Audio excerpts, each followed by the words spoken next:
আরে আমি তো তাকেও ছেড়ে দিয়েছি, যাকে ছাড়া থাকতে হবে ভাবলে আমার দেহ থেকে হুহুটাই বেরিয়ে আসতো। জীবনে যখন কেউ ছিল না তখন ভাবছিলাম জীবনে এমন কেউ আসুক আমার জীবনটাকে অন্যরকম সাজিয়ে দিয়ে রঙিন করে দিক। সে কিন্তু আমার জীবনে এসেছিল, সে আমার জীবন রঙিনও করেছিল।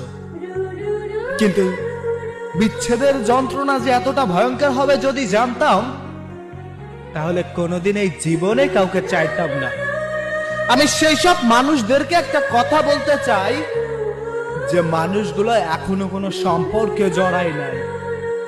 তুমি দেখেছো শুধু তাদের দুষ্টু মিষ্টি কথা আর ভালোবাসা, কিন্তু তুমি অনুভব করোনি বিচ্ছেদের যন্ত্রণা।